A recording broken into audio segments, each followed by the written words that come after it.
नमस्कार दर्शकवृन्द, देखापटी विशेषमा स्वागत छ। म विनय कुमार। प्रतिनिधि सभा पुनर्स्थापना गर्ने सर्वोच्च अदालतको फैसलापछि यति बेला नयाँ सरकार बनाउने अभियानमा दलहरू जुटिसकेका छन्।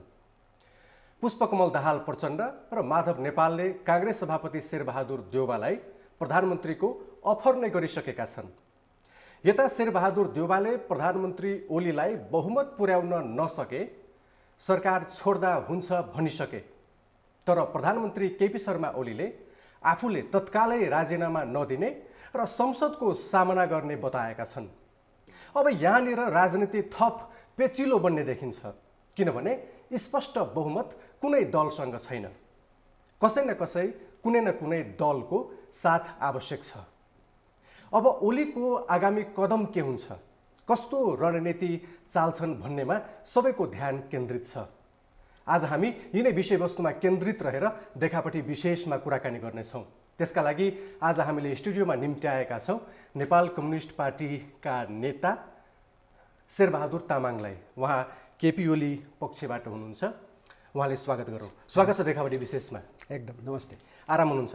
ठिक छु।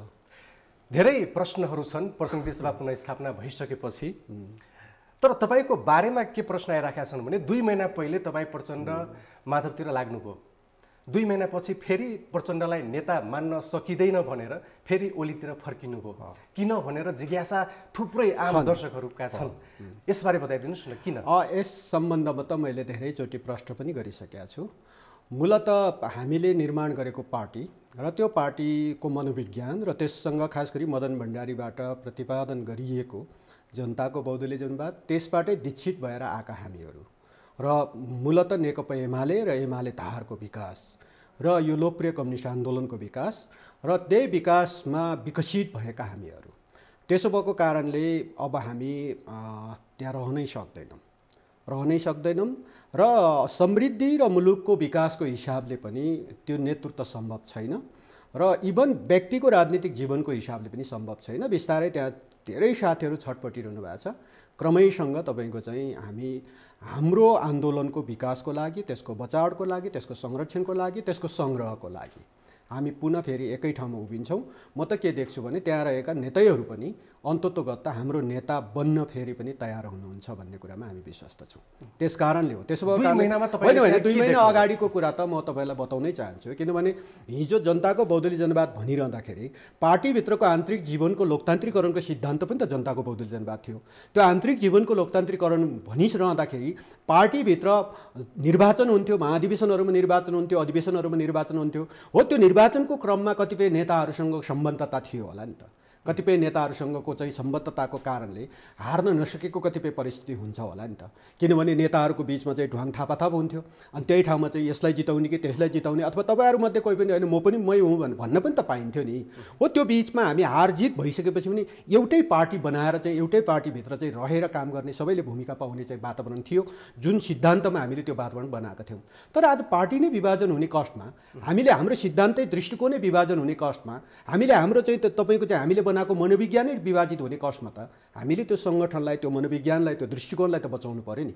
त्यस कारणले नेताको मुख हेरेर होइन, त्यतापट्टि बस्दाखेरि त्यो मनोविज्ञान विभाजित बन्दैन। त्यतापट्टि बस्दाखेरि त्यो मनोविज्ञान बन्दैन।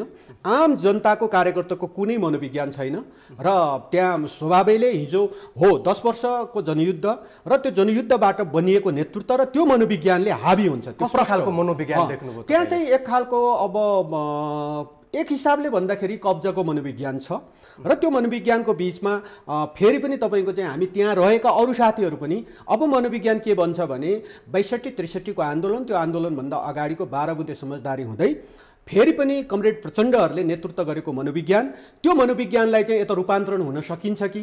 उहाँहरू पनि त बुलेटमा होइन अब ब्यालेटमा विश्वास गर्छौँ भनेर आइसक्नुभयो। त्यसरी आइसके पछाडि अब ब्यालेटकै विश्वासमा चाहिँ हामीले विकास गरेको जबजको मूल मर्मभित्रै उहाँहरू पसिसक्नु भएको थियो नि। हो, त्यो पसिसक्नु भए पछाडि त यहीँ रहेर यहीँ टिकेर यहीँ हामीले चाहिँ जुन विकास गरेको चाहिँ लोकतान्त्रिक अभ्यास हो, पार्टीभित्रको आन्तरिक जनवाद थियो र त्यसैमा चाहिँ हामी लडेर भिडेर त्यहीँभित्र अल्पमत बहुमत के गर्नुपर्ने हो त्यो गरेर बस्नुपर्ने ठाउँमा अन्ततोगत पार्टी विभाजन गर्ने र विभाजन गरेर चाहिँ अत के पाइन्छ कि भन्ने खालको चाहिँ एउटा मनोविज्ञान विकास गरिसके पछाडि अन्ततोगत हामी त्यो ठाउँमा रहनै सक्दैनौँ र देशले पनि मुक्ति पाउँदैन। अन्ततोगत तपाईँ कुनै कार्यकर्ताले पनि त्यहाँ चाहिँ अब रहन सक्ने स्थिति बन्दैन। तर तपाईँहरूले 3 वर्षसम्म प्रचण्डको नेतृत्व देख्नुभयो, नेतृत्वको स्वीकार पनि गर्नुभयो र त्योभन्दा विगत जाने हो भने तपाईँ माधव नेपाललाई आफ्नो नेता मान्दै आउनुभएको छ। प्रचण्डलाई नेता मान्न सकिएन, माधव नेपाललाई पनि नेता मान्न सकिएन। यस्तो माधव नेपालको अनुहारमा, झलनाथको अनुहारमा हामीले कतिपय सन्दर्भमा हाम्रा आदरणीय शीर्ष नेताहरू हुन्। हिजो नेकपा एमालेको लामो समय नेतृत्व गर्नुभएका नेताहरू हुन्। नेकपा एमालेको विकासमा उहाँहरूको महत्त्वपूर्ण योगदान छ, त्यो योगदानलाई हामीले सलाम गर्नैपर्छ। र अब पार्टी विभाजनै भइसकेपछि, विभाजनको एउटा सङ्घारमा उभिसके पछाडि उहाँहरूको अनुहारले अथवा ठिक छ मैले मन परेको नेता हो, तर उहाँहरूको अनुहार हेरेर दृष्टिकोण जोगिन्छ कि जोगिँदैन, मूल नेतृत्व प्रचण्डको माथा त हाम्रो दृष्टिकोण जोगिन्छ कि जोगिँदैन भन्दाखेरि त्यो जोगिने स्थिति नदेखिएकै हो। र अन्ततगत मैले भने कि त्यो दृष्टिकोणको नेतृत्व गर्न अन्ततगत माधव नेपाल, झलनाथ खनाल जस्ता नेताहरू हामीलाई नेतृत्व गर्न पुनः फेरि तयार हुन्छन् भन्ने कुरामा चाहिँ हामीलाई विश्वास छ। तर यहाँ कतिपयले तपाईँको बारेमा के टिप्पणी गर्छन् भने जब तपाईँ ओलीतिर फर्किनु भयो अवसरवादको रूपमा देखाइन्छ। यसमा म एकदमै तपाईँलाई धन्यवाद छ यो प्रश्नप्रति, किनभने जनतालाई मैले प्रश्न पार्न पाएँ।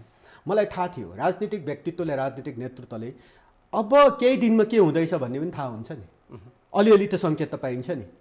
अब पुनर्स्थापना हुँदैछ, तपाईँले सोच्नुभयो होला होइन यहाँ हेर्नुहोस्, अब पुनर्स्थापना होइन प्रश्नै थाहा छ नि। प्रदेशमा त अविश्वास प्रस्तावहरू राखिएको छ। प्रदेशमा मेरो मिसेससँग नि जोडेर मान्छेहरूले यो क्वेसन गरेका छन्। अविश्वासका प्रस्तावहरू राख्दैछ, सरकार ढल्दैछ।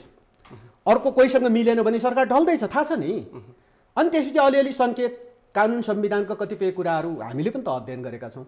र अब मान्छेले जोड्लान्, अब कहाँ सेटिङ, विदेशी सेटिङको कुरा गर्लान्, तर पनि कानुन संविधानको कुराहरू कतिपय पढ्दाखेरि अब अलिकति सम्भावना यो पनि छ है भन्ने कुरा हामी बुझ्दैनौँ र। अनि यदि त्यसै हो भने त केपी ओली त सरकारमा रहँदैनन् कि, यो पनि त थाहा छ नि। अनि त्यसपछि अवसर खोज्दै हिँड्या हो भने हिजो अवसर त थियो नि। योभन्दा अलि अगाडि जति बेला तपाईँ पुस 5 पछाडिको घटना हेर्दाखेरि 6-7 गतेतिरको पनि अलिअलि त्यति बेला आएकै हो नि कुरा। त्यसो हुँदाखेरि अवसरकै कुरा गर्दा आज यदि त्यही अवसर खोजेर बसादिन पुनर्स्थापना हुन्छ अनि त्यस पछाडि चाहिँ सरकार गठन हुन्छ अनि त्यो ठाउँमा त्यो अवसर छोपेर बसौँला भनेर बस्थे होला नि। ठ्याक्कै पुनर्स्थापना हुँदैछ अथवा अदालतको फैसला चाहिँ अब 3-4 दिनभित्रै आउँदैछ भन्ने मुखैमा किन निर्णय गर्छु भन्दाखेरि दृष्टिकोण प्रमुख कुरा हो, त्यो अवसर प्रमुख कुरा हो। त्यसो भए अब तपाईँ प्रचण्ड माधवतिर कहिल्यै पनि जानुहुन्न। अब उहाँहरू नै हाम्रो दृष्टिकोणमा उभिनुहुन्छ। कसरी? हामी उहाँहरूको दृष्टिकोणमा होइन सम्भावना त आज हेर्नुहोस्, किनभने राजनीतिमा असम्भावना भन्ने चिज त हुँदैन।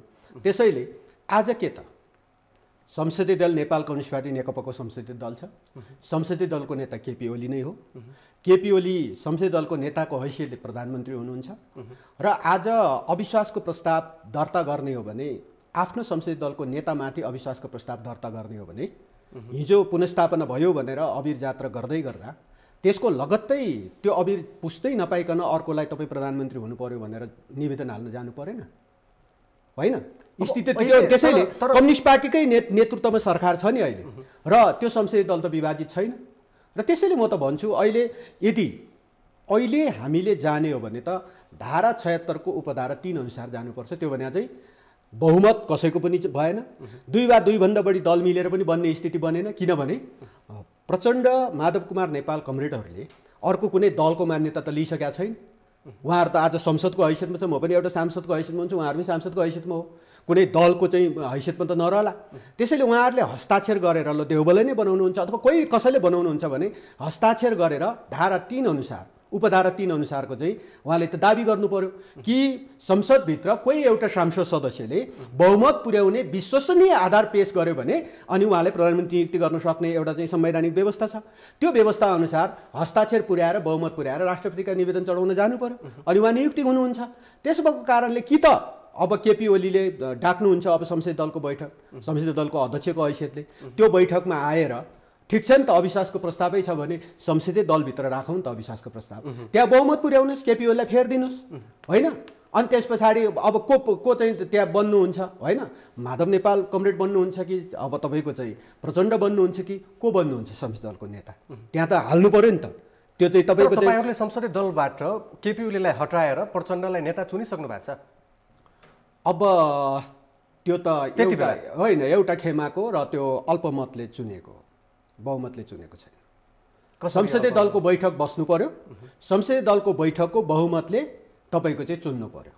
त्यो चाहिँ बैठक केपी ओलीले डाक्नु पर्यो। आजसम्मको संसदमा दर्ता भएको नेपाल कम्युनिस्ट पार्टी नेकपा, त्यसको संसदीय दल, त्यो संसदीय दलको बैठक र त्यो संसदीय दलको अध्यक्ष केपी ओली हुनुहुन्छ, उहाँले बैठक डाकेर अनि त्यो बैठकमा अविश्वास राख्नु पर्यो। संसदीय दलभित्र अविश्वास राख्नु पर्यो, बाहिर होइन, बाहिर अन्त होइन, दलभित्र अविश्वास राख्नु पर्यो। त्यहाँ चाहिँ उहाँले बहुमत सिद्ध गर्नु पर्यो, यति हो। ठिक छ, त्यतातिर पछि आउला। हिजो स्थायी समिति बैठक बस्यो, बैठकमा के भयो? प्रधानमन्त्रीलाई राजीनामा दिनलाई सुझाव दियो कि दिएन, अथवा राजीनामा नदिएपछि कसरी अघि बढ्ने केही छलफल भयो अथवा भएन? होइन, विकसित राजनीतिक परिस्थितिको विश्लेषण गऱ्यौँ हामीले, र त्यो विश्लेषण चाहिँ खास गरी तपाईँको चाहिँ आज सर्वोच्चको जुन फैसला पछाडि हामीले अब त्यो फैसला वास्तवमा फेरि पनि म जोड दिन चाहन्छु। जति बेला म माधव नेपालसँग उभिरहेकै थिएँ त्यति बेलाको भनाइ र आजको भनाइमा मेरो कुनै फरक छैन। किनभने राजनीतिक र संवैधानिक मुद्दाहरू कहिलेकाहीँ संवैधानिक अङ्गहरूले फैसला गरे पनि त्यसको अन्तिम फैसला गर्ने थलो चाहिँ जनता नै हुन्छन्। किनभने सार्वभौम सत्ता नेपाली जनतामा हामीले चाहिँ संवैधानिक व्यवस्था हुन्छ, नेपाली जनतामा सार्वभौम सत्ता चाहिँ सुम्पिएका छौँ। मतलब तपाईँको अर्थ प्रधानमन्त्रीको कदम असंवैधानिक थियो? त्यसो भएको हुनाले होइन, राजनीतिक थियो, त्यो कदम राजनीतिक थियो। त्यो राजनीतिक कदमको चाहिँ तपाईँको न्यायालयले जुन फैसला गर्यो, किनभने न्यायालयलाई हामीले चाहिँ त्यो राइट्स दिएकै छौँ संवैधानिक व्यवस्था अनुसार कि संविधानको कानुनको अन्तिम चाहिँ तपाईँको चाहिँ व्याख्या गर्ने राइट्स चाहिँ न्यायालयले दिएको छौँ। यद्यपि हामी विधायकहरू, हामी विधायिका, हामी संसद र संसदले बनाउँछौँ कानुन, संविधान अब हामीले संविधान सभाबाट बनायौँ, तर त्यसको व्याख्या गर्ने अन्तिम राइट्स न्यायालयलाई दिएका छौँ। न्यायालयले एउटा फैसला गर्यो, तर पनि त्यसको अन्तिम अझै के बाँकी रहन्छ, किनभने पुनरावेदन गर्ने ठाउँ बाँकी रहन्छ र पुनरावेदन जनतामा हुन्छ र जनताले निर्वाचन मार्फत त्यसको चाहिँ जवाफ दिन्छन्। त्यसो भएको कारणले त्यो अन्तिम फैसला गर्ने थलो त जनता नै हो। यद्यपि त्यसको हामीले आज जे परिस्थिति आइपर्यो त्यो परिस्थितिको हामीले विरोध गर्दैनौँ, हामीले विरोध गर्दैनौँ भन्नुको मतलब हामीले समर्थन गऱ्यौँ। तर त्यो चाहिँ जनताको बिचमा फेरि पनि जाने अप्सन हामीसँग बाँकी छ र जनताको बिचमा हामी यही अब तपाईँ वैशाख 17-27मा जान खोजेका थियौँ। भलै अब यो चाहिँ अलि 2 वर्ष पछाडि सरेको छ, फेरि पनि जनता बिचमा जान्छौँ। त्यस कारणले हामीले स्थायी समितिबाट त्यो कतिपय कुराहरू, आज भएका कतिपय कुराहरूको हामीले विरोध गरेनौँ, विरोध गर्ने ठाउँमा हामी उभिँदैनौँ भन्ने कुराकै हाम्रो निष्कर्ष। सर्वोच्च अदालतले जुन फैसला सुनायो त्यसलाई तपाईँहरू विरोध गर्नुहुन्न, स्वागत गरेर अघि बढ्नुहुन्छ? त्यही त, विरोध गर्दैनौँ हामी, विरोध नगरिकन अगाडि बढ्ने हाम्रो निष्कर्ष रह्यो। र त्यस पछाडि हामीले अब विकसित राजनीतिक परिस्थिति कसरी हाम्रो अगाडि बढ्ने त पार्टी भन्ने सन्दर्भमा व्यापक रूपमा छलफल भएरै पार्टीले निष्कर्षहरू निकालेको छ कि मूलतः अब हामी पार्लियामेन्ट्री डेमोक्रेसीमा छौँ। त्यसो भएको कारणले पार्लियामेन्ट फेस गर्ने कुराको त्यहाँ निष्कर्ष निक्ल्यो र पिएमले प्रधानमन्त्रीज्यूले पार्लियामेन्टमा आफ्नो कुराहरू, आफ्नो दृष्टिकोण राखेर फेस गर्नुहुन्छ। ठिक छ, त्यहाँ चाहिँ तपाईँको चाहिँ कुनै अविश्वासको प्रस्ताव राखेर उहाँलाई हटाउने र त्यो सङ्ख्या पुर्याएर कोही आउनुहुन्छ भने वेलकम छ, पुर्याउन सक्नुहुन्न भने प्रधानमन्त्रीज्यूले कन्टिन्यू गर्नुहुन्छ, सरकारको नेतृत्व गर्नुहुन्छ र निर्वाचनसम्मको सरकारको नेतृत्व पनि प्रधानमन्त्रीज्यूले गर्नुहुन्छ। प्रधानमन्त्रीको बल भनेको प्रतिनिधि सभा थियो। त्यो प्रतिनिधि सभालाई, त्यो बललाई उहाँले पुस 5 गते विघटन गरिदिनु भयो। अब उहाँसँग त्यो बल पनि रहेन। अब प्रतिनिधि सभा पुनर्स्थापना भइसकेपछि, अदालतले फैसला गरिसकेपछि पुनर्स्थापना गर्ने नैतिकताको आधारमा प्रधानमन्त्रीले राजीनामा दिनुपर्छ कि पर्दैन? सबैले राजीनामा मागिराखेका छन्, प्रधानमन्त्रीको नैतिकतामाथि प्रश्न उठाइराखेका छन्, राजीनामा दिनुपर्छ कि पर्दैन? अब यसको त्यसैले त मैले भने कि राजनीतिक कतिपय मुद्दाहरूमा हामी राजनीतिक ढङ्गले नै प्रस्तुत हुन्छौँ र हामीले भनि नै सकेका छौँ, निष्कर्ष निकालि नै सकेका छौँ, आउनुहोस् हामी पार्लियामेन्टमा जान्छौँ र पार्लियामेन्ट पुनर्स्थापनाको कुरा भएपछि पार्लियामेन्ट तोकिएको समयभित्रै डाक्ने कुराको निष्कर्ष हामीले स्थायी समितिबाट गरेकै छौँ। त्यसले तोकिएको समयभित्र पार्लियामेन्ट राख्छौँ। त्यो पार्लियामेन्टको बिचमा अब सरकार गठनका कतिपय प्रक्रियाहरू अगाडि बढ्लान् र त्यसमाले पार्लियामेन्टमै आफ्नो भनाइ राखेर के भन्नुपर्ने हो, राजीनामा दिनुपर्ने अथवा नपर्ने, पार्लियामेन्टमै म आफ्नो चाहिँ, किनभने पार्लियामेन्ट भने चाहिँ जनताको सार्वभौम थलो हो, जनताको सार्वभौम सत्ताको चाहिँ एउटा अभिव्यक्ति गर्ने थलो भएको हुनाले त्यो थलोमै गएर मैले आफ्नो अभिव्यक्ति, आफ्नो दृष्टिकोण सार्वजनिक गर्छु भनेर र त्यो स्थायी समितिको निष्कर्ष हो, त्यसको आधारमा प्रधानमन्त्रीज्यूले आफूलाई फेस गर्नुहुन्छ। तर प्रधानमन्त्री केपी शर्मा ओलीले चाहिँ यति बेला राजीनामा दिँदाखेरि उहाँको साख जोगिन्थ्यो अलिकति जो मासमा एक किसिमको लोकप्रियता छ प्रधानमन्त्रीको त्यो पनि जोगिन्थ्यो, राम्रो हुन्थ्यो भन्ने कतिपयले अब म चाहिँ के देख्छु भने 100% लोकप्रियता हुँदैन। हेर्नुहोस्, हामी 100% लोकप्रियता नहुने भएकै भएर हामी अलग अलग पार्टी बनाउँछौँ। तर म आज पनि देखिरहेको छु बहुमत लोकप्रियता प्रधानमन्त्रीसँग छ। यो चाहिँ वैशाख 17-27 मा त्यसको टेस्ट गर्न पाएको भए देख्नुहुन्थ्यो। अब ठिक छ, भलै 2 वर्षपछि सरेको होला, बहुमत लोकप्रियता प्रधानमन्त्रीजीसँग छ। हैन छ, तर त्यसलाई जोगाउनलाई अहिले रिजाइन दिँदाखेरि त, राजीनामा दिँदाखेरि त अझै लोकप्रियता बढ्थ्यो कि ल प्रधानमन्त्री पदको लागि मात्रै होइन है, हाम्रो फैसलाको लागि हो, हाम्रो जनताको लागि हो, हाम्रो लागि हो भन्ने भावना त अझै जागृत हुन सक्छ। ठिक छ, त्यसले तपाईँको चाहिँ जनताको प्रतिनिधिमूलक संस्था पार्लियामेन्टमा म आफ्नो दृष्टिकोण सार्वजनिक गर्ने र त्यो निष्कर्ष स्थायी समितिको निष्कर्ष र जनताको प्रतिनिधिमूलक संस्थामा म आफ्नो दृष्टिकोणलाई सार्वजनिक गर्छु भने पछाडि योभन्दा अगाडि पनि त्यस्तो भएको छ। किनभने बाहिर अन्त कतै म राजीनामा होइन, राजीनामा दिनै परेछ भने त्यो पार्लियामेन्टको रोस्टममा उभिएर गर्छु भनेपछि त्यही ढङ्गले अगाडि बढ्नु भएको छ र त्यो जनताको प्रतिनिधिमूलक संस्थाको चाहिँ एउटा चाहिँ रोस्टममा उभिएर सगौरवका साथ आफ्नो भनाइ राखेर के गर्नु भने त्यो गर्ने कुरा जतिको एउटा मर्यादित कुरा अर्को हुन सक्दैन। अहिले चाहिँ हामीले कहाँ कुनै एउटा चाहिँ कागजमा लेखेर खेसरा लेखेर होइन, तपाईँको चाहिँ त्यो थलो, त्यो रोस्टम, त्यो भनेको जनताको रोस्टम हो। जनताको अगाडि उभिएर उहाँले आफ्नो दृष्टिकोण सार्वजनिक गरेर के गर्नुपर्ने हो त्यही गर्नुहुन्छ। प्रमुख प्रतिपक्षी दल नेपाली काङ्ग्रेसका सभापति शेरबहादुर देउवाले पनि हिजो मात्रै के भन्नुभयो भने प्रधानमन्त्री केपी शर्मा ओलीले संसदमा अथवा बहुमत पुर्याउन सक्नु भएन भने सरकार छोड्दा हुन्छ भनेर भन्नुभएको छ। ठिक छ, त्यसको पनि अब हामी स्वागतै गर्छौँ। अब संसद त अब बस्नै बाँकी छ, संसदको बैठक डाकिन्छ र संसदमै फेस हुन्छ र बहुमत अथवा उहाँले चाहिँ बहुमत मेरो पक्षमा बहुमत छ कि छैन भनेर उहाँले अहिले प्रस्तुत गर्नु भने कसैले उहाँलाई अविश्वास छ भने आउनुहोस्, हामी स्वागत गर्छौँ। अविश्वासको सङ्ख्या पुर्याउनुहोस्, होइन? त्यसो भएको हुनाले अब त्यो पनि त हामी हेर्छौँ। तर यी सबै कुराहरूको बिचमा तपाईँको चाहिँ पार्लियामेन्ट नै सबैभन्दा ठुलो थलो जनताको प्रतिनिधिमूलक सार्वभौम संस्था भएको हुनाले जे हुन्छ त्यही पार्लियामेन्टभित्र हुन्छ। ठिक छ, प्रधानमन्त्रीले राजीनामा दिनुहुन्न, संसदलाई सामना गर्नु होला। तपाईको विचारमा चाहिँ, तपाईको दृष्टिकोणमा राजीनामा दिँदा राम्रो हुन्थ्यो कि अथवा ल संसदमै सामना गरे हुन्थ्यो भन्ने छ? होइन, हामीलाई केही फरक पर्दैन। तपाईँको चाहिँ जसरी पनि म प्रधानमन्त्री, सम्माननीय प्रधानमन्त्री, तपाईँको दृष्टिकोणमा मेरो दृष्टिकोण मैले राखेँ कि उहाँ जसरी पनि अप्पर ह्यान्डमा हुनुहुन्छ। उहाँ अहिले भर्खर राजीनामा दिएर ल होइन, हुँदो खाँदोको बहुमतको सरकारलाई गिराएर, आफ्नै पार्टीको सरकारलाई गिराएर अर्को कसैको सरकार बनाउन कोही नेताहरू तयार छन् भने अहिले भर्खर ल गर्नुहोस् न त, आउनुहोस्, भनिराखेकै छौँ त हामी, बनाउनुहोस्, बहुमत पुर्याउनुहोस्, आउनुहोस्, हामी भनिरहेकै छौँ, होइन? त्यसो गर्दाखेरि तपाईँको चाहिँ केही फरक पर्दैन उहाँले अहिले नै छोडिदिँदा पनि। तर तपाईँको चाहिँ फेस गर्छु भन्दा पनि उहाँको चाहिँ अप्पर ह्यान्ड नै देखिन्छ। किनभने उहाँलाई कुनै पनि मानेमा हेजिटेट हुनुपर्ने, किनभने जनताले निर्वाचित गरेर त्यो थलोको, त्यो संस्थाको मुलुकको हेड, कार्यकारी चिफ बनाएको चाहिँ व्यक्तित्वलाई तपाईँको चाहिँ आफ्नै पार्टीभित्रबाट असहयोग हुन्छ, असमर्थन हुन्छ, गिराउनुपर्छ, घटाउनुपर्छ, घटाएपछि पनि गिराएपछि पनि आफू कोही बन्नेवाला छैन, अर्को कसैलाई सुम्पिनको लागि चाहिँ आफ्नै घटाउनु हुन्छ भने हेरौँ न त हामी पनि। त्यसो भएको कारणले नै वास्तवमा प्रधानमन्त्रीजी अहिले हुनुहुन्छ त्यो सबै दृष्टिकोणमा हुनुहुन्छ। त्यसैले जुनसुकै स्टेपमा पनि उहाँ अप्पर ह्यान्डमै हुनुहुन्छ, त्यति धेरै हेजिटेट हुनुपर्ने ठाउँ चाहिँ मैले देखाएको छैन। तर यो पोलिटिकल गेम, राजनीतिक खेल अझै रोचक हुनेवाला देखिन्छ, किनभने यहाँ कुनै दलसँग स्पष्ट बहुमत छैन। होइन, नेपाल कम्युनिस्ट पार्टी नेकपासँग स्पष्ट बहुमत छ र अहिले पनि त्यो दलको चाहिँ संसदीय विभाजित हुनुहुन्छ। होइन, संसदीय दल औपचारिक रूपमा विभाजन भएको छैन, औपचारिक रूपमा विभाजन भएको छैन। संसदीय दलको नेताको हैसियतले डाकेको बैठकमा उपस्थित भएर हिजो भएका कतिपय गल्ती कमजोरीहरू, अर्थात् भनिदिउँ न त पुस 5 भन्दा यताका सबै चिज डिलिट भयो, हामी पुस 5 भन्दा अगाडिको स्टेजमा गयौँ, ल अब चाहिँ बसेर छलफल गरौँ भने के फरक पर्छ? प्रचण्ड, केपी ओली, होइन, माधव नेपालहरू एक ठाउँमा बसेर निर्णय गर्दाखेरि नेकपाको संसदीय दल त छुटेकै छैन। माधवजीहरूले आफ्नै सांसदको संख्या गनेर बस्नु भएको छ तपाईँहरूलाई छाडेर। अब तपाईँहरू भन्नुहुन्छ संसदीय दल हामी एउटै छौँ त, एउटै छौँ त। तस्तो संसदीय दल विभाजित भएर हाम्रो संसदीय दल यो है भनेर पार्लियामेन्टमा त अहिलेसम्म दर्ता भएको छैन, होइन? त्यो त दर्ता हुनु पऱ्यो नि त पार्लियामेन्टमा कि हाम्रो संसदीय दल चाहिँ यो हाम्रो संसदीय दलको नेता यो भने पार्लियामेन्टमा दर्ता हुने, बाहिर कतै बैठक बसेर हुँदैन के यो कुरा।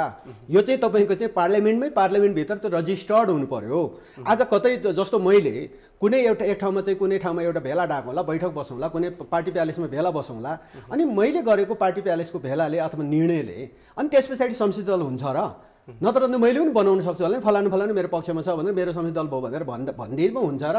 त्यही त्यसको आफ्नो प्रोसिड्युरहरू छ नि त। त्यो प्रोसिड्युरमा उहाँहरू पस्नु पर्यो। त्यो प्रोसिड्युरमा पसेर सङ्ख्या पुर्याउनु हुन्छ, ठिक छ नि त, संसदीय दल उहाँहरूको गठन हुन्छ।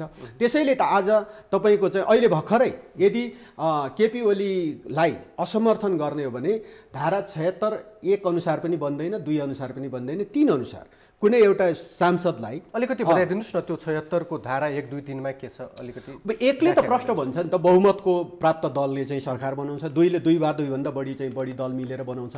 3 मा गइसकेपछि तपाईँको चाहिँ कुनै एउटा सांसदले तपाईँको चाहिँ होइन बहुमत सो गर्ने, बहुमत चाहिँ मेरो चाहिँ बहुमत छ र म बहुमत पुर्याउन सक्छु भन्ने आधार पेश गर्न त सही पुर्याउनु पर्ने होला, 138 को सही पुर्याउनु पर्ने होला। र त्यसपछि मात्रै त तपाईँको चाहिँ होइन 3-4 अझ 3 त अझ म भनिरहेको छु, 3 त अझ सबभन्दा ठुलो दल, संसदको सबभन्दा ठुलो दलले चाहिँ तपाईँको चाहिँ पेश गर्ने। धारा 4 अनुसार तपाईँको चाहिँ त्यसले पनि बहुमत सो गरेन भने त फेरि आज पुनर्स्थापना भएको के औचित्य हुन्छ? बहुमत सो गर्न सकेन भने त फेरि निर्वाचनै हुने होला होइन? त्यस भएको कारणले घुमिफिरी 2 वर्ष पनि कुर्नु पर्दैन कि जस्तो लाग्छ निर्वाचन जानलाई। किनभने आज धारा 74 को तपाईँको चाहिँ 4 अनुसारको सरकार पनि गठन भएन भने हस्ताक्षर त पुर्याउनु पर्यो। गठन भएन भने त अनि फेरि केपी ओलीले विघटन गरेको कुरै पो ठिक हो कि क्या हो भन्ने ठाउँमा पुग्नु उपिनलाई 8-10 दिन पनि कुर्नु नपर्ने दिन पो आउँछ कि जस्तो पनि लाग्छ। त्यस्तो सम्भावना तपाईँले देख्नु? म एकदम, किनभने तपाईँको चाहिँ जुन हामी गोलचक्करमा फस्दैछौँ नि, अब पार्लियामेन्टको अङ्कगणित आज जोड घटाउ गर्दै हिँडिराख्नु भएको छ। अब त्यही मैले भने कि हामी अबिर दल्दै जो पक्षको साथीहरूले हामी जित्यौँ भनेर लड्डु खाँदै लड्डुको चाहिँ केही अंश बोक्दै लौ तपाईँ हुनु पर्यो भनेर चाहिँ चढाउने भने चाहिँ त्यो भने त तपाईँको चाहिँ आफ्नै पार्टीको सरकार गिराएर, आफ्नै पार्टीको नेताको सरकार गिराएर अर्को पार्टीलाई गुहार्न जाने जस्तै कुरा हो। भलै फेरि राजनीतिमा मतलब तपाईँको चाहिँ फेरि समीकरण बन्न सक्छ, जस्तो पनि बन्न सक्छ, तर पनि एक हिसाबले हेर्दाखेरि त 1 दिन 2-4 दिन अथवा 10 दिन रमाइलै गरिराखे भए नि हुन्थ्यो, बरु अबिर लगाएरै बस्या भए नि हुन्थ्यो। त्यो सुक्न नपाउँदै, त्यो झर्न नपाउँदै अनि त्यस पछाडि लौ हाम्रो नेता बनिदिनु पर्यो, पार्लियामेन्टभित्र हाम्रो नेता बनिदिनु पर्यो, सरकारको नेतृत्व गरिदिनु पर्यो भनेर जाने जस्तो कुरा त यो त वास्तवमा मान्छेले त काउन्ट गर्छ त्यो कुराको त आम जनताले पनि हेरिराखेकै छन्। त्यसैले म त के देख्छु भने धारा 1 अनुसारको त भन्ने कुरै भएन, किनभने नेकपाको संसदीय दल विभाजित भयो भने तपाईँको चाहिँ त्यहाँ त सांसद सङ्ख्याले बहुमत त कसैको हुँदैन। त्यस पछाडि तपाईँको चाहिँ 2 अनुसार गठन गर्नलाई नेकपाको विभाजित भएको दलले मान्यता पाइसकेको छैन होइन। अनि त्यस पछाडि 3 अनुसार जाउँ भने सबभन्दा ठुलो दलले दाबी गर्नुपर्ने हो होइन, ठुलो दल कुन हो भन्ने कुरै अहिले अन्यलमा छ। 4 अनुसार जाने हो भने अहिले त्यो अप्सन बाँकी छ। 4 अनुसार कसैले बहुमत 138 को सही पुर्याएर म प्रधानमन्त्री बन्छु भनेर चाहिँ तपाईँको चाहिँ राष्ट्रपति कहाँ जानु भने उहाँ बन्नुहुन्छ, उहाँले पनि 30 दिनभित्र बहुमत सो गर्नुपर्छ, सो गरेन भने त फेरि निर्वाचनै हो नि। तपाईँलाई अर्को 1 महिनाभित्रै तपाईँको चाहिँ फेरि निर्वाचनमै जानुपर्ने जस्तो स्थिति पनि बन्न सक्छ। यद्यपि त्यस्तो नहोस्, किनभने दलहरूको बिचमा समझदारी बढोस्। अब नेकपाको दलभित्रै समझदारी बनेछ, अब संसदीय दलको नेता केपी ओली नै प्रधानमन्त्री तपाईँ नै हो भन्ने किसिमले संसदीय दलले निर्णय गरेछ भने केही फरक परेन होइन। अब तपाईँ होइन भन्यो भने त मैले भनिहालेँ कि संसदीय दलको बैठकमा अर्को कोही नेताले म संसदीय दलको नेता बन्छु, तपाईँप्रति अविश्वास छ भनेर प्रस्ताव राखेर पारित गर्नु पर्यो। तर हिजो पनि प्रचण्ड माधव पक्षको संसदीय दलको बैठक बस्यो, अब त्यतातिरको बैठकलाई कुनै वैधानिकता त्यसो भए नमान्ने? अहिले त्यो संसदीय दलको बैठक होइन, एउटा समूहको बैठक हो। त्यो समूहको बैठक हो, त्यो समूहले संसदीय दलको मान्यता पाएको छैन। त्यसो भए तपाईँहरूको पनि जुन बैठक बस्यो हिजो अथवा बस्नेवाला हुन सक्छ त्यो पनि एउटा समूहकै बैठक? अब संसदीय दलको नेताको हैसियतले डाकिएको बैठक होइन, आउनु होला त। त्यो बैठकमा बहुमत छ र त्यो बहुमत संसदीय दलको आधिकारिक बैठक हो। त्यसो भए संसदीय दलको बैठक अब यताबाट बोलाउनु भयो भने मानौ कसले बोलाउनुहुन्छ? अब संसदीय दलको नेता त केपी ओली नै हुनुहुन्छ अहिले। पार्लियामेन्टले बोलाउनुहुन्छ? पार्लियामेन्टमा दर्ता भएको संसदीय दल केपी ओलीले बोलाउनु भयो हो। पार्लियामेन्टमा दर्ता भएको संसदीय दल केपी ओली नै हो, केपी ओली हुनुहुन्छ अहिले। र त्यो बैठकमा उहाँहरू उपस्थित हुनु पर्यो। त्यो संसदीय दलको विधान छ, त्यो विधानको प्रोसिड्युरलाई फलो गर्नु पर्यो। त्यो विधान बमोजिम संसदीय दलको नेता फेर्ने चाहिँ तपाईँले प्रस्ताव राख्नु पर्यो। प्रस्ताव राख्दाखेरि बहुमतले चाहिँ तपाईँ केपी ओली संसदीय दलको नेता होइन भनेर पारित हुन्छ भने हामी होइन भन्छौँ, पारित हुँदैन भने त उहाँहरूले मान्नु पर्यो नि त। केपी ओली विवाद कसरी समाधान हुन्छ? तपाईँहरूले बोलाउने बैठकमा उहाँहरू नआउने अनि उताबाट बैठक बोलाउँदाखेरि त्यो वैधानिकता नहुने, आधिकारिकता नहुने, अनि खै त विवाद मिलेन यहाँनिर, समाधान भएन। अब त्यसैले त मिल्ने चाहिँ बरु सम्भावना छ, नमिल्नेतर्फ होइन। अहिले पनि तपाईँको चाहिँ प्राविधिक रूपमा, अहिले पनि तपाईँ कानुनी रूपमा वैधानिक हिसाबले नेकपा विभाजित त छैन त। मनोविज्ञानको हिसाबले त दुई अलग धारको चाहिँ कार्यक्रम भइरहेको छ होइन, अलग समूहहरूको कार्यक्रम भइरहेको छ। तर कानुनी हिसाबले, संवैधानिक हिसाबले कुनै पनि हिसाबले पार्टी विभाजन त भएको छैन। आज पनि तपाईँको चाहिँ पार्लियामेन्टभित्र त केपी ओलीको नेतृत्वको संसदीय दल छ नि, त्यो होइन, आधिकारिकता त त्यही हो नि। त्यसैले त मैले भने कुनै पार्टी प्यालेसमा चाहिँ बैठक आयोजना गरेर वास्तवमा त्यो बैठकले त आधिकारिकता त पाउँदैन। त्यसो भए त मैले पनि गर्थेँ होला, अरू जसले पनि गर्थेँ होला। त्यसैले त्यसको प्रोसिड्युरहरू छ, त्यो संसदीय दलको विधान छ। त्यो विधान चाहिँ एउटा राष्ट्रिय पार्टीको विधान भनेको त्यो चाहिँ कानुन हो। त्यो कानुन फलो गरौँ, त्यसको प्रोसिड्युर फलो गरौँ। पहिला पनि तपाईँको चाहिँ हामीले जुन अविश्वास भनेर चाहिँ दर्ता गर्न पुग्यौँ होइन, त्यो अविश्वास चाहिँ त्यहाँ होइन, संसदीय दलमा गर्नु पर्थ्यो। संसदीय दलमा गर्नु पर्थ्यो र संसदीय दलबाट उहाँलाई अविश्वास पास गरेर तपाईँ आजको मितिबाट संसदीय दलको नेता रहनु भएन भनेर पास गर्नु पर्यो नि। त्यो पास गरेपछि पो अनि केपी ओलीले अब प्रधानमन्त्री रहने कि नरहने भन्ने कुराको फैसला गर्नुहुन्थ्यो त। अनि तपाईँको चाहिँ अन्तै कतैको सङ्ख्या जोडेर चाहिँ अर्कै पार्टीहरूको सङ्ख्या जोडेर अनि त हटाउँछु भनेर लागेपछि त अनि वास्तवमा अप्सन बाँकी थिएन के केपी ओलीलाई पनि। त्यो अप्सन बाँकी नभएको कस्टमा एक हिसाबले जाउँ न त फ्रेस म्यान्डेटमा जाउँ भनेर उहाँले चाहिँ एउटा राजनीतिक कदम चाल्नुभयो। भलै राजनीतिक कदमको चाहिँ बारेमा अदालतले व्याख्या गर्दा होइन, अहिले तत्काल चाहिँ यस्तो फ्रेस म्यान्डेट भन्दा पनि अझै पार्लियामेन्टको समय 2 वर्ष बाँकी छ भन्ने खालको भर्टिक आयो, हामीले स्वागतै गर्यौँ। बडो राम्रो सङ्केत गर्नुभयो तपाईँले। संसदीय दल हामी एउटै छौँ, अब फेरि मिलेर जान सक्ने सम्भावनालाई औल्याउनु भयो। त्यो आधारहरू देख्नुहुन्छ अझै पनि एक हुन सक्ने? अब राजनीतिमा तपाईँको चाहिँ हुन त सम्भावनाकै खेल हो। हेर्नुहोस्, म के झलझली सम्झिन्छु। हेर्नुहोस्, 74 सालको स्थानीय चुनावको परिदृश्य, जति बेला नेपाली काङ्ग्रेस र तपाईँको चाहिँ भनौँ न माओवादी केन्द्र सरकारमा संयुक्त थियो, नेकपा एमाले त त्यति बेला प्रतिपक्षमै थियो। त्यो स्थानीय निर्वाचनमा नेकपा एमाले र माओवादीको बिचको द्वन्द्व यति उत्कर्षमा थियो कि हुँदा हुँदा तपाईँको वामपन्थी शक्ति नै थियो एमालेका उम्मेदवारहरू हराउनको लागि तपाईँको चाहिँ बरु माओवादीले काङ्ग्रेससँग मिल्ने, राप्रपासँग मिल्ने स्थिति बन्यो। सरकारमै काङ्ग्रेससँग भयो, हरेक ठाउँमा कैयौँ स्थानीय एमालेलाई चाहिँ हराउनको लागि चाहिँ धेरै ठाउँहरूमा चाहिँ उहाँहरू गठजोड गर्नुभयो। तर पनि नेकपा एमाले प्रतिपक्षी दल भयो भने शानदार ढङ्गले स्थानीय तहका निर्वाचनहरू जित्यौँ, धेरै राम्रो आयो। तर त्यो 6 महिना पनि बित्दा नबित्दै 74को चाहिँ तपाईँको चाहिँ कार्तिकमा मङ्सिरमा भएको इलेक्सनमा अब सरकारमा चाहिँ संयुक्तै छ माओवादी र अनि काङ्ग्रेस। तर अनि त्यसपछि चुनाव लड्दाखेरि चाहिँ माओवादी र एमाले चाहिँ मिलेर चाहिँ गठजोड गरेर चुनाव लड्ने ठाउँमा पुग्यौँ। त्यसैले सम्भावना त 5-6 महिनाभित्रै तपाईँको चाहिँ सम्भावना त चेन्ज हुँदो रहेछ। त्यसैले यो पुनर्स्थापनाले म के देख्छु भने एउटा सङ्केत के पनि देख्छु भने कतै फेरि यो आज जुन समूह विभक्त छ, प्राविधिक रूपमा नफुटिसकेको कारणले अझै नेताहरूको बिचमा चेत खुल्छ भने हामीले त भन्ने हो, किनभने हाम्रो निष्कर्ष, हाम्रो निर्णय लागू हुन्न, हाम्रा भावना लागू हुन सक्छ। त्यसैले हामीले भावना प्रकट गर्ने हो, हाम्रा दृष्टिकोण प्रकट गर्ने हो। त्यो दृष्टिकोणको आधारमा उहाँहरूमा कुनै चेत खुल्छ भने त फेरि पनि के फरक पर्यो र, मिलेरै जाउँ भन्ने ठाउँमा उहाँहरू उभिनुभयो भने। तर चेत खुल्ने अवस्था म देख्दिनँ, किनभने सर्वोच्च अदालतले फैसला सुनाउँदै गर्दा, फैसला सुनाइसकेपछि उहाँले चितवनबाट तत्कालै प्रचण्डले प्रतिक्रिया दिनुभयो। केपी ओलीसँग कुनै पनि सहमति हुँदैन भनेर भन्नुभयो। उहाँले देउबालाई फोन गर्नुभयो, रामचन्द्र पौडेललाई फोन गर्नुभयो, हामी जित्यौँ भनेर। यो नेपालका राजनीतिक नेताहरूले यो ठाउँसम्म तपाईँको चाहिँ चेन्ज गर्नुभयो, परिवर्तन गर्नुभयो। अब उहाँहरूले चाहिँ क्रान्तिको नेतृत्व गर्नुभयो होइन। अब अहिले देखिएका नेताहरू होइन, शेरबहादुर देउबा होइन, केपी ओली, प्रचण्ड, माधव नेपाल, झलनाथ खनाल, वामदेव गौतम जस्ता, रामचन्द्र पौडेल जस्ता नेताहरू, उहाँहरू हिजो एउटा क्रममा एउटा आन्दोलनमा उहाँहरू सँगसँगै हुनुभयो होइन। तपाईँको चाहिँ खास गरी मुलुकको एउटा चाहिँ राजनीतिक परिवर्तन उहाँहरू सबै सँगसँगै हुनुभयो नि। भलै कसैले एक कोणबाट गर्यो, कसैले एक कोणबाट, फेरि उहाँहरूको सबैको चाहिँ गठजोड एक ठाउँमा पुगेपछि त राजनीतिक परिवर्तन त गर्यो।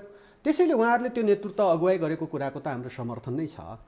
तर त्यो परिवर्तन पछाडिको तपाईँको चाहिँ समृद्धिको खास गरी मुलुक बनाउने र चेन्ज आर्थिक परिवर्तन नेपाली जनताको जीवन स्तरको परिवर्तनको मामिलामा भने उहाँहरू चुक्नु भएको छ, उहाँहरू सक्नुहुन्न र सक्नुहुन्न मात्रै होइन हतारो गर्नुभएको छ। कहाँ कतिखेर चाहिँ तपाईँको चाहिँ प्राप्त गर्ने, कतिखेर चाहिँ फलानुलाई सिद्ध्याउने भन्ने खेलमा हुनुहुन्छ। त्यसो भएकाले हतारोको अभिव्यक्ति दिनुहुन्छ के। अनि यो हतारोको दिएको अभिव्यक्ति मतलब 2 दिनमै उहाँको लडाई प्रधानमन्त्री पदको लागि मात्रै हो। अब एकदमै प्रधानमन्त्री पार्लियामेन्ट केपी शर्मा ओलीको लडाई चाहिँ पदको लागि होइन। पार्लियामेन्ट हुँदाहुँदै पार्लियामेन्टमा चाहिँ तपाईँको चाहिँ सबै जे हुनुपर्ने हो जनताको सार्वभौम थलो पार्लियामेन्ट हुँदाहुँदै तत्काल छोड बालुवा छोड भन्दै नारा लाउनको लागि उक्साउने जस्ता कुराहरू भनेको चाहिँ अलि हतारो भएको हो कि जस्तो लाग्छ। तर आजको स्थिति हेर्दाखेरि प्रधानमन्त्री केपी शर्मा ओली पदबाट हट्दै नहट्ने किन नहट्ने? किनभने होइन यो प्रश्नै छ। अनि उहाँहरूले कुरा गर्दाखेरि उहाँहरू प्रधानमन्त्री बन्नलाई हतारो गर्दै हुनुहुन्छ, पदको लागि हतारो गर्दै हुनुहुन्छ। अब यस्तो हट्दै नहट्ने भन्ने कुरा भएन, किनभने मैले भनिहालेँ नि संविधान छ, कानुन छ, विधानहरू छ, त्यसको प्रोसिड्युरमा प्रवेश गर्नुहोस् न। त्यो प्रोसिड्युरमा प्रवेश गरेर अब बहुमत देखाएर प्रधानमन्त्रीलाई हटाउनुहोस् न, सकिएको नि। त्योभन्दा बाहेक अर्को के विकल्प रहन्छ? त्यस भएको कारणले अब जनताको सार्वभौम थलो पार्लियामेन्ट छ नि त, त्यही पार्लियामेन्ट आज बिउदिएको छ, धन्यवादै दिउँ त हामीले। त्यसो भएको कारणले त्यही पार्लियामेन्टभित्र सो गरौँ न, आउनुहोस् न, हामीले भनेकै छौँ नि। पार्लियामेन्टमै सो गर्ने हो भने पनि उहाँहरूसँग स्पष्ट बहुमत छ। आज 87 जना सांसदहरू त्यतापट्टि हुनुहुन्छ भने यतापट्टि 83 जना मात्रै हुनुहुन्छ। अहिले पनि उहाँहरू नै बलियो हुनुहुन्छ नि त। अब त्यो चाहिँ सङ्ख्या देखाइराख्नु भएको छ, त्यो सङ्ख्या होइन। कसरी त्यो सङ्ख्या होइन, कसरी भनिदिनुहोस् न त्यो सङ्ख्या? त्यो सङ्ख्या हो भने हामीले भन्यौँ कि पार्लियामेन्टको संसदको संसदीय दलको विधानको कतै तपाईँको त्यो सङ्केत होइन कि अब प्रचण्ड माधवतिरका सांसदहरू? ओके, ठिक छ, मैले भनिहालेँ कि पार्लियामेन्टको चाहिँ संसदीय दलको प्रोसिड्युरमा प्रवेश गरौँ, या हामीले भनिसकेका छौँ। प्रोसिड्युरमा प्रवेश गरौँ, सङ्ख्या पुर्याउनुहोस्, बहुमत पुर्याउनुहोस्। यो यो यो यसमा हामी के आधारले भन्दै हुनुहुन्छ? यो प्रश्न छौँ, हामी प्रश्न छौँ। हामी कानुनीको दाबी हो कि हामी कानुनी शासनको पक्षमा छौँ। हामी कुनै कतै गरिएको निर्णय भन्दा पनि विधानले के भन्छ, संविधानले के भन्छ, कानुनले के भन्छौँ, हामी कानुनी शासनकै पक्षमा छौँ। त्यो विधान मुताबिक प्रोसिड्युरमा प्रवेश गरौँ। प्रोसिड्युरमा प्रवेश गरे पछाडि अब त्यहाँ के हुने भन्ने कुराको चाहिँ फैसला त्यही प्रोसिड्युरले गर्छ। र अब त्यहाँ प्रश्न छ, अब तपाईँको चाहिँ संसदीय दलको नेता चुनिँदाखेरि बहुमतले संसदीय दलको नेता चुनिन्छ, यो प्रश्न छ। त्यस भएको कारणले मसँग यति छ। त्यसो भए मैले मसँगै छ भनिदिन्छु नि त। अहिले मैले मसँग छ भनिदिन्छु। नेकपाको 174 भित्र मसँग बहुमत छ भने म एउटा व्यक्तिले सो गरेर हुन्छ र? त्यो त प्रोसिड्युरमा प्रवेश गरेर अनि त्यसपछि सही गरेर हस्ताक्षर गरेर टिक मार लगाएर हुने होला नि त, त्यसको काउन्ट गरेर हुने होला नि त। अनि आज मसँग छ भनेर चाहिँ कसैले दाबी गर्दा पनि त्यो प्रस्तुत हुँदैन के। त्यो प्रस्तुत गर्ने विधि छ, त्यो प्रोसिड्युर छ, त्यसको विधान कानुन छ, त्यहाँभित्र प्रवेश गरौँ न। हामीले त भनिरहेकै छौँ त। अनि त्यसो हुँदाखेरि अनि प्रधानमन्त्रीज्यूले म सबै चिज फेस गर्न तयार छु भन्दाखेरि अनि के पद ओगटेर बस्या जस्तो? डुप्लिकेट हस्ताक्षरको गणना हुँदैछ, उनीहरूले डुप्लिकेट हस्ताक्षरको गणना गर्दैछन् भन्ने कतै न कतै तपाईँको सङ्केत देखिन्छ। अब त्यस्तो भन्दा पनि अब ठिक छ, सङ्ख्या त सबैजना मैसँग छ भनिदिए पनि भयो नि, केही फरक परेन। त्यो भन्नलाई भनिदिए भयो, तर गरेर देखाउनु पर्यो। त्यहाँ चाहिँ साँच्चै हस्ताक्षर गरेर साँच्चै टिक मार्क लगाएर त्यसको काउन्ट गरेर देखिनु पर्यो। त्यो त्यसरी देखेपछि मात्रै यस हामी त्यसलाई स्वीकार गर्छौँ।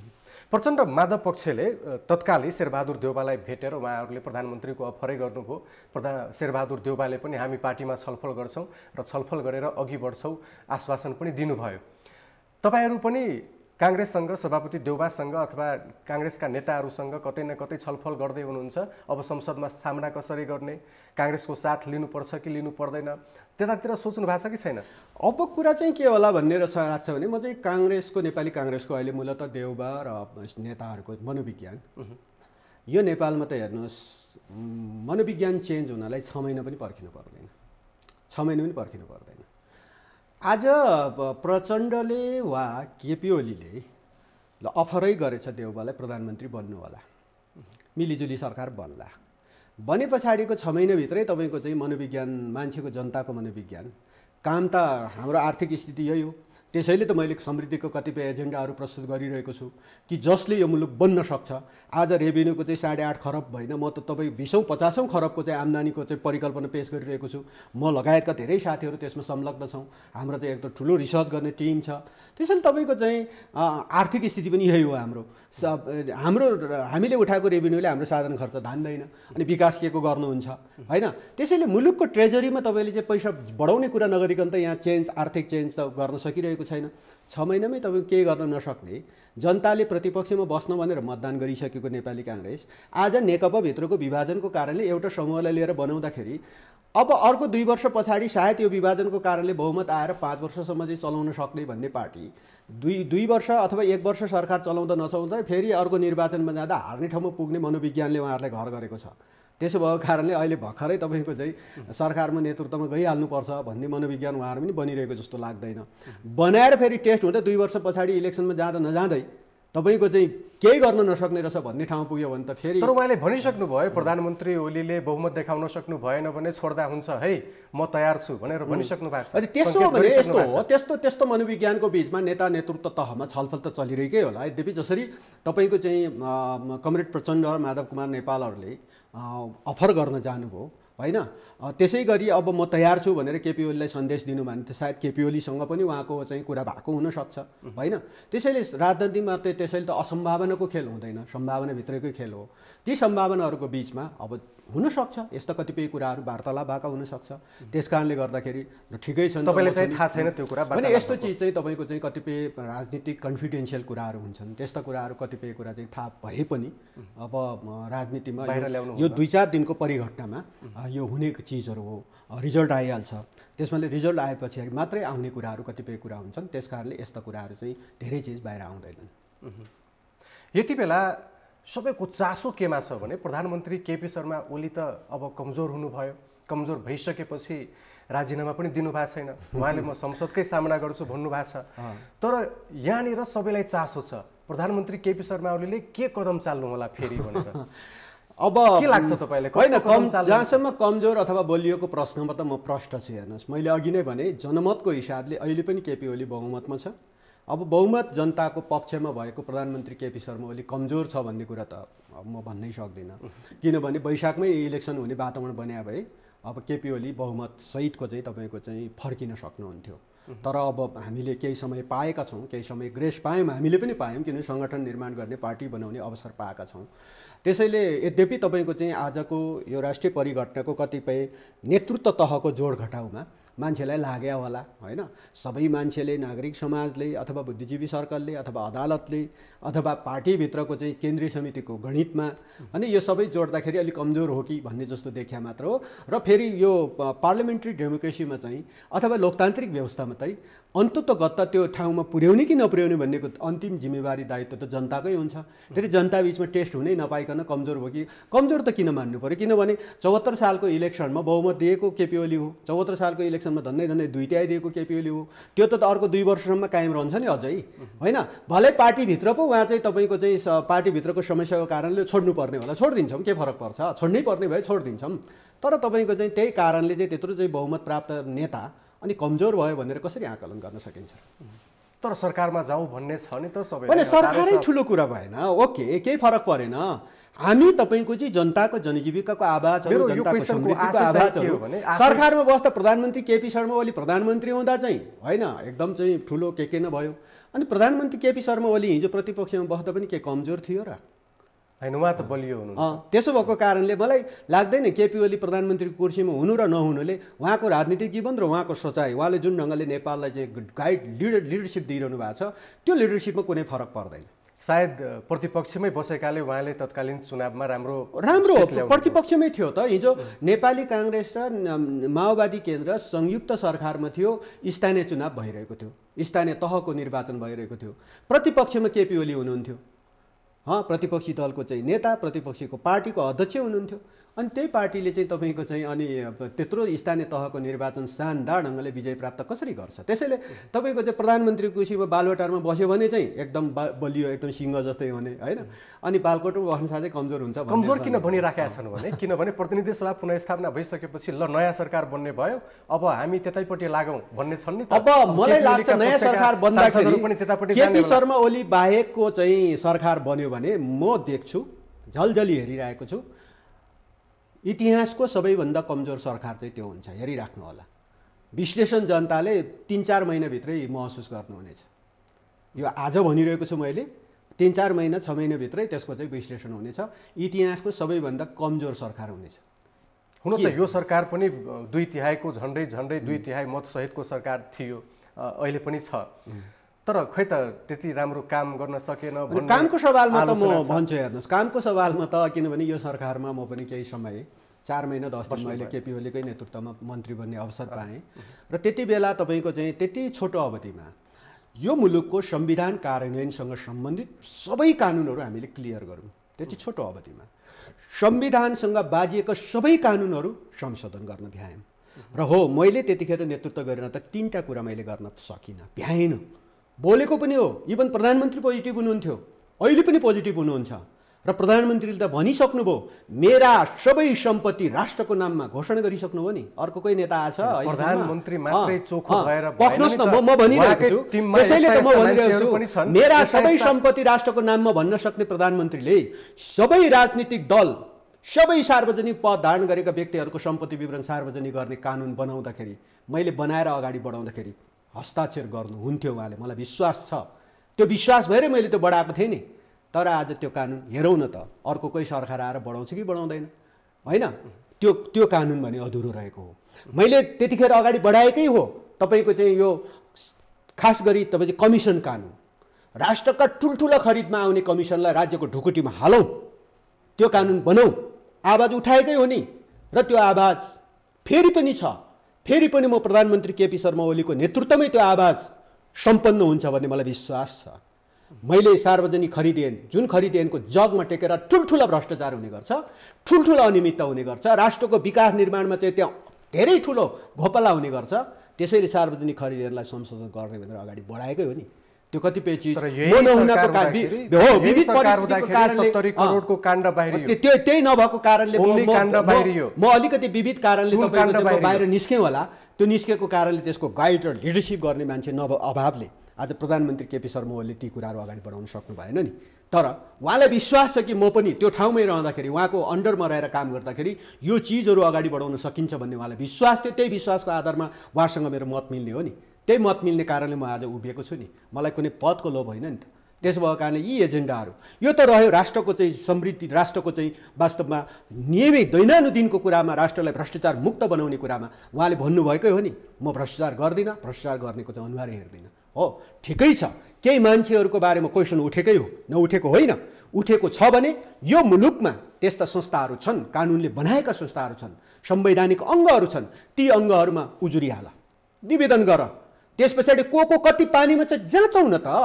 आउनुहोस्, मैले त भनिरहेको छु, मेरा साइडमा रहेका मान्छेहरू पनि केही खराबी छन् भने जाँचौँ, त्यता साइडमा रहेका पनि कोही खराबी छन् भने जाँचौँ न त। आउँ, किनभने 47 भन्दा अगाडि नजाउँ न, 47 भन्दा यताका सबैको जाँचौँ न त, हेरौँ। मलाई विश्वास छ मेरो अध्यक्ष केपी शर्मा ओलीले यो सबै कुराको लिड गर्नुहुन्छ, उहाँसँग यो सबै कुराको लिड गर्न सक्ने क्षमता छ।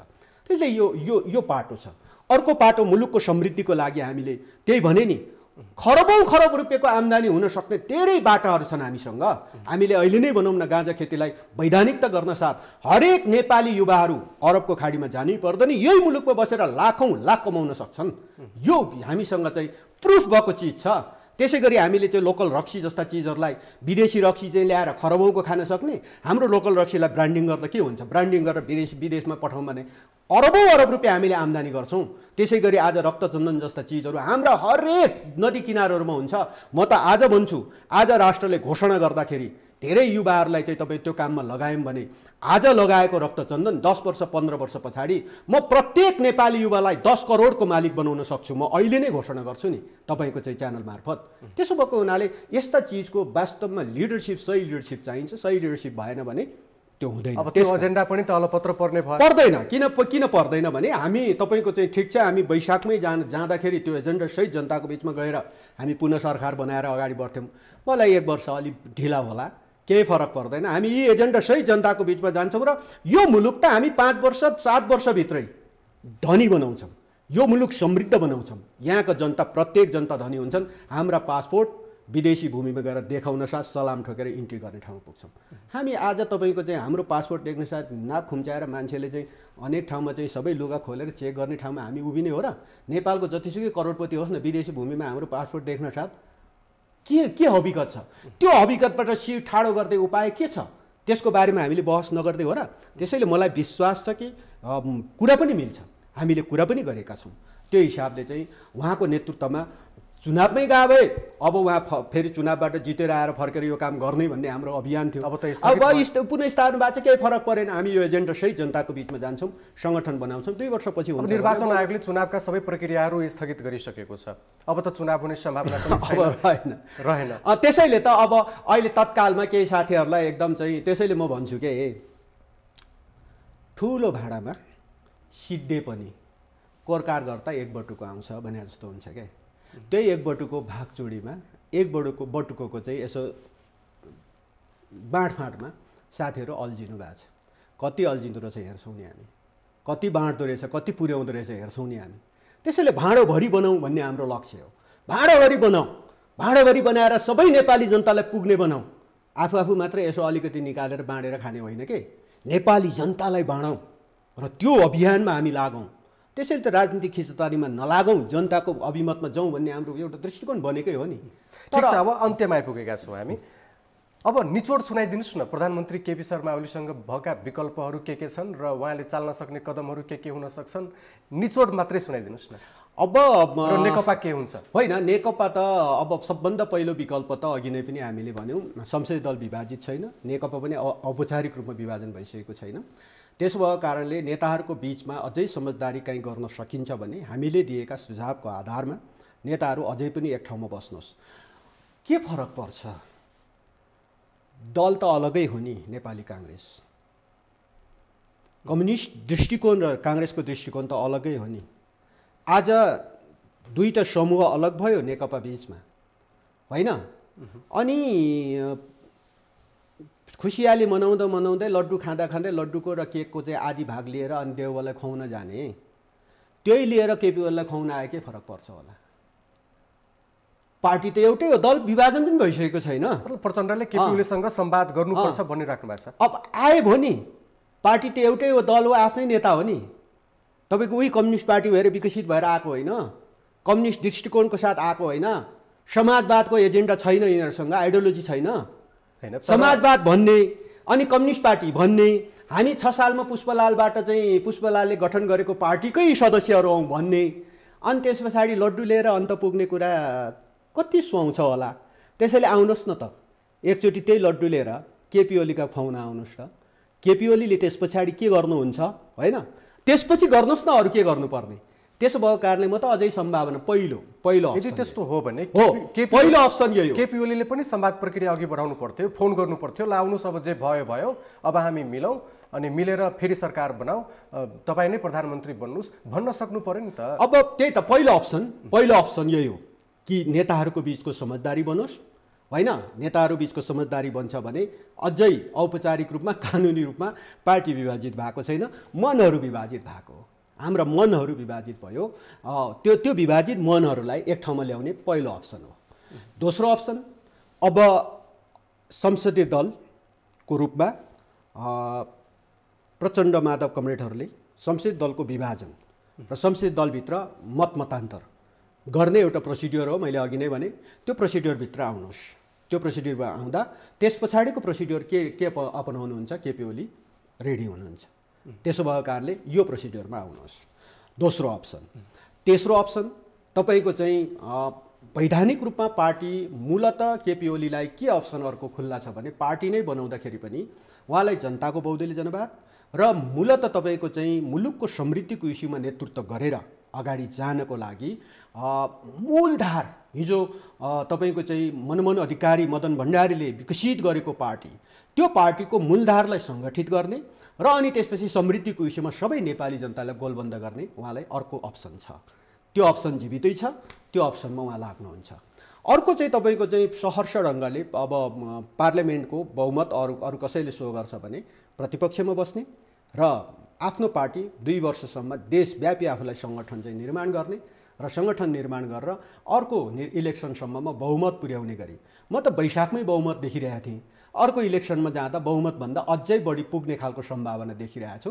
त्यस भएले केपी ओलीलाई हरेक अप्सनहरू ओपन छ र ती ओपन अप्सनमा उहाँले काम गर्नुहुन्छ र हामी जस्ता लाखौँ मान्छेहरू उहाँलाई साथ दिन तयार भएर बसेका छौँ। र मूलतः युवा पुस्ता, नयाँ जेनेरेसन, यङ जेनेरेसन र त्यो नयाँ पुस्ता, नयाँ यङ जेनेरेसन केपी ओलीको साथमा भएको हुनाले यो पार्टी अब झन् मजबुत भएर अगाडि जाने स्थितिमा देखा पर्यो। केपी ओलीले नेतृत्व गरेको पार्टी भलै भोलि नाम नेपाल कम्युनिस्ट पार्टी नेकपै रहन्छ कि अथवा नेकपा एमाले रहन्छ कि के रहन्छ त्यतिखेर भोलि तय होला र ती अप्सनहरूमा गएर वास्तवमा सङ्गठित गरेर अगाडि जाने अप्सनहरू उहाँलाई खुल्ला छ।